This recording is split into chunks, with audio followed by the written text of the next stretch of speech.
Hi friends, welcome to Kannada Shaale facts. Guys, ನಮ್ಮ ಮನೆಗಳಲ್ಲಿ ಅಡುಗೆ ಮಾಡಲು, ಹೋಟೆಲ್ಗಳಲ್ಲಿ ಮತ್ತು ಕೈಗಾರಿಕೆಗಳಲ್ಲಿ ವ್ಯಾಪಕವಾಗಿ ಬಳಸುವ LPG ಗ್ಯಾಸ್ ಹೇಗೆ ತಯಾರಾಗುತ್ತೆ ಅಂತ ನಿಮಗೆ ಗೊತ್ತಾ? ಹಾಗೂ ಇತ್ತೀಚಿನ ವರ್ಷಗಳಲ್ಲಿ ನಮ್ಮ ಭಾರತದಲ್ಲಿ ತಾಪಮಾನ ತುಂಬ ಹೆಚ್ಚಾಗ್ತಿದೆ. ಅದಕ್ಕೆ ಕಾರಣ ಏನು ಅಂತ ನಿಮಗೆ ಗೊತ್ತಾ? ಸೊ ಇವತ್ತಿನ ಈ ವಿಡಿಯೋದಲ್ಲಿ ನಾವು ಡೀಟೇಲ್ ಆಗಿ ತಿಳ್ಕೊಳ್ಳೋಣ. ವಿಡಿಯೋ ತುಂಬ ಇಂಟ್ರೆಸ್ಟಿಂಗ್ ಮತ್ತು ಇನ್ಫಾರ್ಮೇಟಿವ್ ಆಗಿರುತ್ತೆ. ಸೊ ಎಲ್ಲೂ ಸ್ಕಿಪ್ ಮಾಡದೆ ಕೊನೆವರೆಗೂ ನೋಡಿ. LPG ಅಂದರೆ ಲಿಕ್ವಿಫೈಡ್ ಪೆಟ್ರೋಲಿಯಂ ಗ್ಯಾಸ್ ಮುಖ್ಯವಾಗಿ ಕಾರ್ಬನ್ ಮತ್ತು ಹೈಡ್ರೋಜನ್ ಸಂಯುಕ್ತಗಳಿಂದ ರೂಪುಗೊಳ್ಳುತ್ತೆ. ವಿಶೇಷವಾಗಿ ಪ್ರೊಪೇನ್ ಮತ್ತು ಬ್ಯೂಟೇನ್ ಎಂಬ ಅನಿಲಗಳಿಂದ ಕೂಡಿರುತ್ತದೆ. ಇದರ ಉತ್ಪಾದನೆ ಮುಖ್ಯವಾಗಿ ಪೆಟ್ರೋಲಿಯಂ ರಿಫೈನಿಂಗ್ ಮತ್ತು ನೈಸರ್ಗಿಕ ಅನಿಲ ಸಂಸ್ಕರಣೆಯಲ್ಲಿ ನಡೆಯುತ್ತದೆ. ಮೊದಲು ಭೂಗರ್ಭದಿಂದ ಕ್ರೂಡ್ ಆಯಿಲ್ ಅನ್ನು ತೆಗೆಯಲಾಗುತ್ತದೆ. ನಂತರ ಅದನ್ನು ರಿಫೈನರಿಯಲ್ಲಿ ತಾಪಮಾನಕ್ಕೆ ಒಳಪಡಿಸಿ ವಿಭಿನ್ನ ಭಾಗಗಳಾಗಿ ಬೇರ್ಪಡಿಸಲಾಗುತ್ತದೆ. ಇದನ್ನ ಫ್ರಾಕ್ಷನಲ್ ಡಿಸ್ಟಿಲೇಷನ್ ಎಂದು ಕರೆಯುತ್ತಾರೆ. ಈ ಪ್ರಕ್ರಿಯೆಯಲ್ಲಿ ಕಡಿಮೆ ತಾಪಮಾನದಲ್ಲಿ ವಾಯು ರೂಪದಲ್ಲಿ ಹೊರಬರುವ ಭಾಗಗಳಿಂದ LPG ಅನಿಲಗಳಿಂದ ಪ್ರತ್ಯೇಕಿಸಲಾಗುತ್ತದೆ. ನಂತರ ಈ ಅನಿಲಗಳಿಂದ ಶುದ್ಧೀಕರಿಸಿ ಒತ್ತಡದಲ್ಲಿ ತಂಪುಗೊಳಿಸಿ ದ್ರವ ರೂಪದಲ್ಲಿ ಅಂದರೆ ಲಿಕ್ವಿಡ್ ಫಾರ್ಮ್ ಅಲ್ಲಿ ಪರಿವರ್ತಿಸಲಾಗುತ್ತದೆ. ಇದರಿಂದ ಸಂಗ್ರಹಣೆ ಮತ್ತು ಸಾಗಣೆ ಸುಲಭವಾಗುತ್ತದೆ. ಈ ದ್ರವೀಕೃತ ಅನಿಲವನ್ನ ಸಿಲಿಂಡರ್ಗಳಲ್ಲಿ ತುಂಬಿ ಮನೆ ಮನೆಗೆ ವಿತರಿಸಲಾಗುತ್ತದೆ. ಹೀಗೆ LPG ಅನಿಲವು ಭೂಗರ್ಭದ ತೈಲದಿಂದ ತಾಂತ್ರಿಕ ಪ್ರಕ್ರಿಯೆಗಳ ಮೂಲಕ ತಯಾರಾಗಿ ನಾವು ಅಡುಗೆಗೆ ಬಳಸುವ ಇಂಧನವಾಗಿ ದೊರಕುತ್ತದೆ. ಈ LPG ನಿರ್ಮಾಣ ಪ್ರಕ್ರಿಯೆಯನ್ನ ಇನ್ನಷ್ಟು ಆಳವಾಗಿ ನೋಡೋದಾದ್ರೆ, ಈಗಾಗಲೇ ಹೇಳ್ಕೊಂಡಂಗೆ ಇದು ಎರಡು ಪ್ರಮುಖ ಮೂಲಗಳಿಂದ ಬರುತ್ತದೆ: ಕ್ರೂಡ್ ಆಯಿಲ್ ರಿಫೈನಿಂಗ್ ಮತ್ತು ನೈಸರ್ಗಿಕ ಅನಿಲ ಸಂಸ್ಕರಣೆ. ಮೊದಲಿಗೆ ಭೂಗರ್ಭದಿಂದ ತೆಗೆದ ಕ್ರೂಡ್ ಆಯಿಲ್ ಅನ್ನ ರಿಫೈನರಿಗೆ ಕಳುಹಿಸಿ ಫ್ರಾಕ್ಷನಲ್ ಡಿಸ್ಟಿಲೇಷನ್ ಪ್ರಕ್ರಿಯೆಗೆ ಒಳಪಡಿಸಲಾಗುತ್ತದೆ. ಇಲ್ಲಿ ದೊಡ್ಡ ಡಿಸ್ಟಿಲೇಷನ್ ಕಾಲಂನಲ್ಲಿ ತೈಲವನ್ನ ಬಿಸಿ ಮಾಡಿದಾಗ ಅದರ ವಿವಿಧ ಘಟಕಗಳು ಅವುಗಳ ಕುದಿಯುವ ತಾಪಮಾನಕ್ಕೆ ಅನುಗುಣವಾಗಿ ಬೇರ್ಪಡಿಸುತ್ತವೆ. LPGಗೆ ಸೇರಿದ ಪ್ರೊಪೇನ್ ಮತ್ತು ಬ್ಯೂಟೇನ್ ಅನಿಲಗಳು ಅತ್ಯಲ್ಪ ಕುದಿಯುವ ತಾಪಮಾನ ಹೊಂದಿರುವುದರಿಂದ ಮೇಲ್ಭಾಗದಲ್ಲಿ ವಾಯು ರೂಪದಲ್ಲಿ ಸಿಗುತ್ತವೆ. ಈ ಅನಿಲಗಳನ್ನು ಸಂಗ್ರಹಿಸಿ ಮುಂದಿನ ಹಂತಕ್ಕೆ ಕಳುಹಿಸಲಾಗುತ್ತದೆ. ನೈಸರ್ಗಿಕ ಅನಿಲದಿಂದ LPG ತಯಾರಿಸುವಾಗ ಭೂಗರ್ಭದಿಂದ ಬಂದ ರಾ ಗ್ಯಾಸ್ನಲ್ಲಿ ಮೀಥೇನ್ ಜೊತೆಗೆ ಇತರ ಭಾರವಾದ ಹೈಡ್ರೋಕಾರ್ಬನ್ಗಳು ಇರ್ತವೆ. ಈ ಮಿಶ್ರಣವನ್ನ ಕ್ರಯೋಜೆನಿಕ್ ಕೂಲಿಂಗ್ ಮತ್ತು ಒತ್ತಡದ ಮೂಲಕ ವಿಭಜಿಸಲಾಗುತ್ತದೆ. ಇದರಿಂದ ಪ್ರೊಪೇನ್ ಮತ್ತು ಬ್ಯೂಟೇನ್ ಪ್ರತ್ಯೇಕವಾಗುತ್ತವೆ. ನಂತರ ಈ ಅನಿಲಗಳಲ್ಲಿ ಇರುವ ಅಶುದ್ಧಿಗಳನ್ನು ತೆಗೆದುಹಾಕಲು ಗ್ಯಾಸ್ ವೇಟ್ನಿಂಗ್ ಮತ್ತು ಇತರ ಶುದ್ಧೀಕರಣ ವಿಧಾನಗಳನ್ನು ಬಳಸಲಾಗುತ್ತದೆ.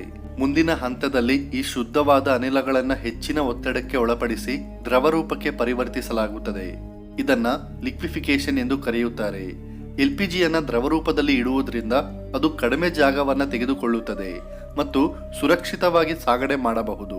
ಆದರೆ ಇದಕ್ಕೆ ಸ್ವಾಭಾವಿಕವಾಗಿ ವಾಸನೆ ಇಲ್ಲದಿರುವುದರಿಂದ ಗ್ಯಾಸ್ ಲೀಕ್ ಆದಾಗ ಸುಲಭವಾಗಿ ನಾವು ಪತ್ತೆ ಹಚ್ಚಲು ಈಥೈಲ್ ಮರ್ಕ್ಯಾಪ್ಟನ್ ಎಂಬ ದುರ್ವಾಸನೆ ಹೊಂದಿರುವ ರಾಸಾಯನಿಕವನ್ನ ಸೇರಿಸಲಾಗುತ್ತದೆ. ಕೊನೆಯಲ್ಲಿ ಈ ದ್ರವೀಕೃತ ಅನಿಲವನ್ನ ಹೈ ಪ್ರೆಷರ್ ಟ್ಯಾಂಕುಗಳು ಮತ್ತು ಸಿಲಿಂಡರ್ಗಳಲ್ಲಿ ತುಂಬಿ ಪೈಪ್ಲೈನ್ ಅಥವಾ ಟ್ರಕ್ಕುಗಳ ಮೂಲಕ ವಿತರಣಾ ಕೇಂದ್ರಗಳಿಗೆ ಕಳುಹಿಸಲಾಗುತ್ತದೆ. ಸೊ ಅಲ್ಲಿಂದ ಮನೆಗಳಿಗೆ ಮತ್ತು ಕೈಗಾರಿಕೆಗಳಿಗೆ ಪೂರೈಕೆ ಮಾಡಲಾಗುತ್ತದೆ. ಸೊ ಹೀಗೆ LPG ಉತ್ಪಾದನೆ ಒಂದು ಸಂಕೀರ್ಣ ತಾಂತ್ರಿಕ ಪ್ರಕ್ರಿಯೆಯಾಗಿದ್ದು ರಾಸಾಯನಿಕ ಮತ್ತು ಭೌತಿಕ ವಿಧಾನಗಳ ಸಮನ್ವಯದಿಂದ ಸುರಕ್ಷಿತ ಮತ್ತು ಪರಿಣಾಮಕಾರಿ ಇಂಧನವಾಗಿ ರೂಪುಗೊಳ್ಳುತ್ತದೆ. ಗಾಯ್ಸ್, ನಮ್ಮ ಭಾರತದಲ್ಲಿ ತಾಪಮಾನವು ವರ್ಷದಿಂದ ವರ್ಷಕ್ಕೆ ಹೆಚ್ಚುತ್ತಿರುವುದು ಒಂದು ಸರಳ ಅನುಭವ ಮಾತ್ರವಲ್ಲ, ಅದು ವೈಜ್ಞಾನಿಕವಾಗಿ ದೃಢೀಕೃತವಾದ ಒಂದು ಗಂಭೀರ ಪರಿಸರ ಸಮಸ್ಯೆಯಾಗಿದೆ. ಇದರ ಮೂಲ ಕಾರಣಗಳನ್ನು ಅರ್ಥ ಮಾಡಿಕೊಳ್ಳಲು ನಾವು ಭೂಮಿಯ ವಾತಾವರಣ ವ್ಯವಸ್ಥೆ, ಹವಾಮಾನ ಬದಲಾವಣೆ, ಮಾನವ ಕ್ರಿಯೆಗಳು ಮತ್ತು ಪ್ರಕೃತಿ ಪರಸ್ಪರ ಸಂಬಂಧಗಳನ್ನು ಗಮನಿಸಬೇಕು. ನಿಮಗೆ ಗೊತ್ತಾ, ನಮ್ಮ ಭೂಮಿಯ ತಾಪಮಾನವು ಸಹಜವಾಗಿ ಸೂರ್ಯನಿಂದ ಬರುವ ಶಕ್ತಿಯಿಂದ ನಿಯಂತ್ರಿತವಾಗುತ್ತದೆ. ಈ ಶಕ್ತಿಯ ಒಂದು ಭಾಗವನ್ನ ಭೂಮಿಯ ಮೇಲ್ಮೈ ಶೋಷಿಸುತ್ತದೆ ಮತ್ತು ಉಳಿದ ಭಾಗವನ್ನ ವಾತಾವರಣದ ಮೂಲಕ ಹಿಂದಿರುಗಿಸುತ್ತದೆ. ಆದರೆ carbon dioxide, methane, nitrous oxide ಮುಂತಾದ ಗ್ರೀನ್ ಹೌಸ್ ಅನಿಲಗಳು ಈ ಉಷ್ಣತೆಯನ್ನು ಹೊರಗೆ ಹೋಗಲು ತಡೆದು ಒಳಗೆ ಉಳಿಸಿಕೊಳ್ಳುತ್ತವೆ. ಇದನ್ನೇ ಗ್ರೀನ್ ಹೌಸ್ ಎಫೆಕ್ಟ್ ಎಂದು ಕರೆಯಲಾಗುತ್ತದೆ. ಮಾನವ ಚಟುವಟಿಕೆಗಳ ಪರಿಣಾಮವಾಗಿ ಈ ಅನಿಲಗಳ ಪ್ರಮಾಣ ಹೆಚ್ಚಾದಾಗ ಹೆಚ್ಚು ಉಷ್ಣತೆ ವಾತಾವರಣದಲ್ಲಿ ಸಿಕ್ಕಿ ಹಾಕಿಕೊಳ್ಳುತ್ತದೆ ಮತ್ತು ಭೂಮಿಯ ಸರಾಸರಿ ತಾಪಮಾನ ಹೆಚ್ಚಾಗುತ್ತದೆ. ನಮ್ಮ ಭಾರತದಲ್ಲಿ ಈ ಪರಿಣಾಮವು ಇನ್ನಷ್ಟು ಸ್ಪಷ್ಟವಾಗಿ ಕಾಣುತ್ತಿದೆ. ಯಾಕಂದ್ರೆ ಇಲ್ಲಿ ಜನಸಂಖ್ಯೆ ಹೆಚ್ಚಾಗಿದ್ದು ಕೈಗಾರಿಕಾ ವೃದ್ಧಿ ವೇಗವಾಗಿ ನಡೆಯುತ್ತಿದೆ. ಇಂಧನವಾಗಿ ಕಲ್ಲಿದ್ದಲು ತೈಲ ಮತ್ತು ಅನಿಲಗಳ ಬಳಕೆ ಹೆಚ್ಚಾಗಿರುವುದರಿಂದ CO2 ಹೊರಸೂಸುವಿಕೆ ಬಹಳ ಪ್ರಮಾಣದಲ್ಲಿ ಹೆಚ್ಚಾಗಿದೆ. ನಗರ ಪ್ರದೇಶಗಳಲ್ಲಿ ವಾಹನಗಳ ಸಂಖ್ಯೆ ಹೆಚ್ಚಾಗಿರುವುದು ಕೂಡ ಪ್ರಮುಖ ಕಾರಣ. ವಾಹನಗಳಿಂದ ಹೊರಬರುವ ಕಾರ್ಬನ್ ಮಾಲಿನ್ಯವು ನಗರಗಳಲ್ಲಿನ ತಾಪಮಾನವನ್ನು ಹೆಚ್ಚಿಸುವುದಲ್ಲದೆ ಅರ್ಬನ್ ಹೀಟ್ ಐಲ್ಯಾಂಡ್ ಎಫೆಕ್ಟ್ ಎಂದು ಕರೆಯುವ ಪರಿಣಾಮವನ್ನು ಉಂಟುಮಾಡುತ್ತದೆ.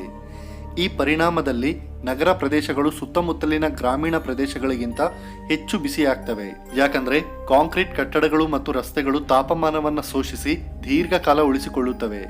ಇದಲ್ಲದೆ ಅರಣ್ಯ ನಾಶವು ಕೂಡ ಒಂದು ಪ್ರಮುಖ ಕಾರಣವಾಗಿದೆ. ಮರಗಳು ಕಾರ್ಬನ್ ಡೈಆಕ್ಸೈಡ್ ಅನ್ನು ಹೀರಿಕೊಳ್ಳುತ್ತವೆ ಮತ್ತು ಆಮ್ಲಜನಕವನ್ನ ಬಿಡುಗಡೆ ಮಾಡ್ತವೆ. ಆದ್ರೆ ಅರಣ್ಯಗಳನ್ನ ಕಡಿದು ನಗರ ವಿಸ್ತರಣೆ, ಕೃಷಿ ಅಥವಾ ಕೈಗಾರಿಕೆಗಾಗಿ ಬಳಸಿದಾಗ ಈ ಕಾರ್ಬನ್ ಡೈಆಕ್ಸೈಡ್ ಹೀರಿಕೊಳ್ಳುವ ಸಾಮರ್ಥ್ಯ ಕಡಿಮೆಯಾಗುತ್ತದೆ. ಇದರಿಂದ ವಾತಾವರಣದಲ್ಲಿ ಗ್ರೀನ್ ಹೌಸ್ ಅನಿಲಗಳ ಪ್ರಮಾಣ ಹೆಚ್ಚಾಗ್ತದೆ ಮತ್ತು ತಾಪಮಾನ ಏರಿಕೆಗೆ ಕಾರಣವಾಗುತ್ತದೆ. ನಮ್ಮ ಭಾರತದ ಹಲವಾರು ಭಾಗಗಳಲ್ಲಿ, ವಿಶೇಷವಾಗಿ ಮಧ್ಯ ಮತ್ತು ಪೂರ್ವ ಭಾಗಗಳಲ್ಲಿ ಅರಣ್ಯ ಪ್ರದೇಶಗಳು ಕಡಿಮೆಯಾಗ್ತಿರುವುದು ಗಮನಾರ್ಹವಾಗಿದೆ. ಮತ್ತೊಂದು ಪ್ರಮುಖ ವೈಜ್ಞಾನಿಕ ಕಾರಣವೆಂದರೆ ಸಮುದ್ರ ಮೇಲ್ಮೈ ತಾಪಮಾನ ಏರಿಕೆ. ಭಾರತೀಯ ಮಹಾಸಾಗರವು ಇತ್ತೀಚಿನ ದಶಕಗಳಲ್ಲಿ ಹೆಚ್ಚು ಬಿಸಿಯಾಗ್ತಿದೆ. ಸಮುದ್ರ ಬಿಸಿಯಾಗುವಾಗ ಅದು ಹೆಚ್ಚು ಆವಿಯನ್ನು ಉತ್ಪಾದಿಸುತ್ತದೆ. ಇದರಿಂದ ಹವಾಮಾನ ಮಾದರಿಗಳು ಬದಲಾಗ್ತವೆ. ಇದು ಮಳೆಯ ಮಾದರಿಗಳಲ್ಲಿ ಅಸ್ಥಿರತೆ ಉಂಟು ಮಾಡುತ್ತದೆ. ಕೆಲವೊಮ್ಮೆ ಹೆಚ್ಚು ಮಳೆ, ಕೆಲವೊಮ್ಮೆ ಬರದಂತಹ ಪರಿಸ್ಥಿತಿಗಳು ಉಂಟಾಗ್ತವೆ. ಸೊ ಈ ಅಸ್ಥಿರತೆ ತಾಪಮಾನವನ್ನ ಇನ್ನಷ್ಟು ಹೆಚ್ಚಿಸುವ ಒಂದು ಪರೋಕ್ಷ ಪರಿಣಾಮವನ್ನ ಉಂಟು ಮಾಡುತ್ತದೆ. ಮಳೆಪಾತದ ಬದಲಾವಣೆಗಳು ಮತ್ತು ಮಣ್ಣಿನ ತೇವಾಂಶದ ಕುಸಿತವೂ ಕೂಡ ತಾಪಮಾನ ಏರಿಕೆಗೆ ಕಾರಣವಾಗುತ್ತದೆ. ನಿಮಗೆ ಗೊತ್ತಾ, ಮಣ್ಣು ಒಣಗಿದಾಗ ಅದು ಹೆಚ್ಚು ಉಷ್ಣತೆಯನ್ನ ಪ್ರತಿಫಲಿಸುವುದಿಲ್ಲ, ಬದಲಿಗೆ ಶೋಷಿಸುತ್ತದೆ. ಇದರಿಂದ ನೆಲದ ತಾಪಮಾನ ಹೆಚ್ಚುತ್ತದೆ ಮತ್ತು ವಾತಾವರಣದ ಉಷ್ಣತೆಯನ್ನು ಹೆಚ್ಚಿಸುತ್ತದೆ. ಭಾರತದಲ್ಲಿ ಕೃಷಿ ಪ್ರದೇಶಗಳಲ್ಲಿ ಮಳೆಯ ಅಸ್ಥಿರತೆ ಹೆಚ್ಚಾದಂತೆ ಈ ಪರಿಣಾಮವು ಹೆಚ್ಚಾಗುತ್ತದೆ. ಇದರ ಜೊತೆಗೆ ಹಿಮಾಲಯ ಪ್ರದೇಶದಲ್ಲಿನ ಹಿಮನದಿಗಳ ಕರಗುವಿಕೆ ಕೂಡ ಹವಾಮಾನ ವ್ಯವಸ್ಥೆಯನ್ನು ಬದಲಾಯಿಸುತ್ತಿದೆ. ಹಿಮನದಿಗಳು ಭೂಮಿಯ ತಾಪಮಾನವನ್ನು ನಿಯಂತ್ರಿಸುವಲ್ಲಿ ಪ್ರಮುಖ ಪಾತ್ರ ವಹಿಸುತ್ತವೆ. ಅವು ಕರಗಿದಾಗ ಸೂರ್ಯನ ಬೆಳಕನ್ನು ಪ್ರತಿಫಲಿಸುವ ಸಾಮರ್ಥ್ಯ ಕಡಿಮೆಯಾಗುತ್ತದೆ ಮತ್ತು ಹೆಚ್ಚಿನ ಉಷ್ಣತೆ ಭೂಮಿಯಲ್ಲಿ ಉಳಿಯುತ್ತದೆ. ಇದರಿಂದ ತಾಪಮಾನ ಏರಿಕೆ ವೇಗವಾಗುತ್ತದೆ. ಈ ಹವಾಮಾನ ಬದಲಾವಣೆಯ ಪರಿಣಾಮವಾಗಿ ಗಾಳಿ ಸಂಚಲನ ಮಾದರಿಗಳಲ್ಲೂ ಕೂಡ ಬದಲಾವಣೆಗಳು ಕಂಡು ಬರ್ತಿವೆ. ಸಾಮಾನ್ಯವಾಗಿ ಗಾಳಿ ಸಮತೋಲನವನ್ನ ಕಾಪಾಡುವ ಚಕ್ರಗಳು ಅಸ್ತವ್ಯಸ್ತವಾಗುತ್ತವೆ. ಇದರಿಂದ ಉಷ್ಣ ಗಾಳಿಯ ಸಂಚಲನ ಹೆಚ್ಚಾಗಿ ತಂಪಾದ ಗಾಳಿಯ ಪ್ರವಾಹ ಕಡಿಮೆಯಾಗುತ್ತದೆ. ಈ ಬದಲಾವಣೆಗಳು ಭಾರತದಲ್ಲಿ ಉಷ್ಣತೆಯ ಹೆಚ್ಚಳಕ್ಕೆ ಕಾರಣವಾಗ್ತವೆ. ಸಹಜ ಕಾರಣಗಳನ್ನು ಇಲ್ಲಿ ಗಮನಿಸಬೇಕು. ಉದಾಹರಣೆಗೆ ಎಲ್ ನ್ಯಾನೋ ಎಂಬ ಹವಾಮಾನ ಘಟನೆಯು ಭಾರತದ ತಾಪಮಾನವನ್ನು ತಾತ್ಕಾಲಿಕವಾಗಿ ಹೆಚ್ಚಿಸುತ್ತದೆ. ಈ ಘಟನೆಯಾಗುವಾಗ ಪೆಸಿಫಿಕ್ ಮಹಾಸಾಗರದ ತಾಪಮಾನ ಹೆಚ್ಚುತ್ತದೆ ಮತ್ತು ಜಗತ್ತಿನ ಹವಾಮಾನ ಮಾದರಿಗಳು ಬದಲಾಗ್ತವೆ.